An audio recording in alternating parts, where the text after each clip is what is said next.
Hi guys, I'm Carlo Barde, a freelance CAD operator and university instructor. So for this video, pag-uusapan natin yung section plane. No? Paano ba gamitin yung tools na to and saan ba ito mahanap doon sa SketchUp. Okay, so let's start.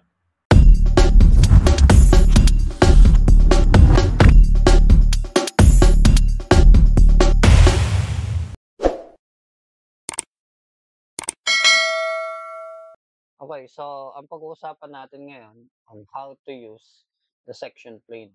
So ang section plane, ginagamit siya in case na meron kang gustong makita inside an object. No, halimbawa, itong object na to, itong sample ko na bahay, gusto ko makita siya or gusto ko makita yung inside niya ng hindi na mano-mano tinitingnan katulad nito, yung ginagawa ko. So, medyo mas mahirap kasi talaga siya. So, para makita nyo yung loob nito, gagamit tayo ng section plane. So, nasaan ba yung section plane?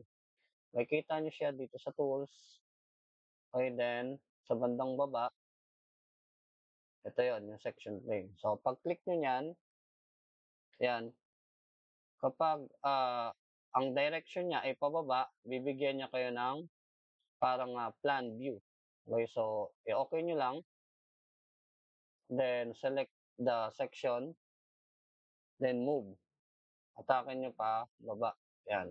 So, magkakaroon na kayo ng plan view. So, this is the second floor, then the ground floor. Okay, so delete ko muna to. So, in case naman na papunta naman naka-vertical, so punta kayo ulit sa section plane, halimbawa, kukuha ko na mula dito sa left side. Okay, then okay nyo lang. Yan, then ito na yung symbol ng section. Select nyo lang to, then move papunta doon sa right. So, ayan na yung section niya. Okay? So, ngayon, may mga icon dito na nakalagay na. So, ito na mismo, pwedeng i-diretso na i-select to, yung section plane. In case na naka-on na itong mga icons na to, para hindi na kayo pumunta dito sa tools. Okay, kung wala naman tong icon dito sa inyong home, may kita nyo siya dito sa view. Ito, yung section plane, section cuts, section fill. So, make sure na naka-check lang siya. Okay? So, yung ibang icon, bukod dito sa section plane, ito, may icon dito na nakalagay. Ang pangalan niya ay display section plane. So, pag yan ay naka-on, so makikita nyo itong symbol na to. Yung symbol ng section plane. O, pag yan ay in-off nyo, nakakat pa rin siya pero wala na yung symbol nung section. Okay, ginagamit, ino-off to madalas in case na kukunin mo yung section para hindi lumabo yung outside ng object. No, kasi pag yan naka-on, napansin nyo medyo malabo kasi to eh. So pag kinuha nyo yung section, naapektuhan yung yung outside. So madalas in-off to. Okay, then yung pangatlong icon dito, ang tawag dito ay display section cuts. So pag yan ay in-off nyo, yan, mangyayari, naka-display pa tong symbol pero mawawala na mismo yung kinat nyo. So, i-on ko lang ito. Okay. Then yung last icon dito, ang tawag sa kanya is display section fill. So kung mapapansin nyo, may part dito na nakapill siya ng color. Kapag yan ay in-off nyo, yan, mawawala yung pagka-fill niya, yung laman, yung fill. Yan, so makikita nyo yung mismong section talaga, yung spaces dun sa loob. Kapag yan ay naka-on, yan, magkakaroon ng fill or nung laman yung mga spaces na yan. So, kung gusto nyong baguhin yung kulay ng fill na to, punta lang kayo doon sa styles. So, makikita nyo siya dito sa, limbawa, gawa kayo ng new tray or kung may tray na kayo, i-check nyo lang tong styles. Okay, so pag-check nyo ng styles,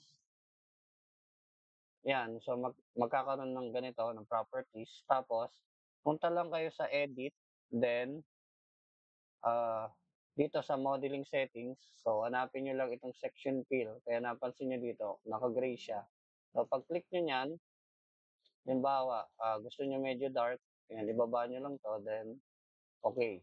So magiging dark gray na ito. Kung gusto nyo naman na white siya, isagad nyo lang dito sa taas, then okay. So magiging white. So ganyan yung fill niya, yung kulay niya. In case na ayaw nyo nga, i-off nyo lang itong section fill. I-off nyo. Yan. Okay? So X ko na to.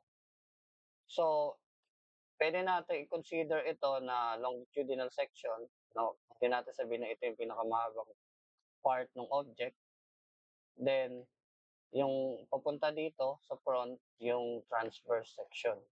So, make sure lang na pag kukuha kayo ng section, itong section na planes, display, or yung display section plane, i-off nyo para hindi maging malabo yung outside. So, i-select nyo lang to. Yan. Then, ah punta kayo dun sa view, I mean sa camera, naka-perspective to. Ang i-check nyo is yung parallel projection. Yan. Then after nyan, punta lang kayo dito sa standard view. Bali na sa left side tayo. Yan. So magiging ganito yung itsura niya. So mas maayos na tingnan yung mismong ano niya, longitudinal section. So kung meron kayong icon na dito sa baba, yan, pwede nyo namang i-check to. Or dito na lang i-click. So ako nandito ako sa sa left side, yan. So ito na yung section. So pwede nyo nang gamitin to as longitudinal section. Okay, so yun lang yung use ng section plane. So next time, pag-uusapan pa natin yung ibang topic sa SketchUp and other CAD software. So, bye-bye.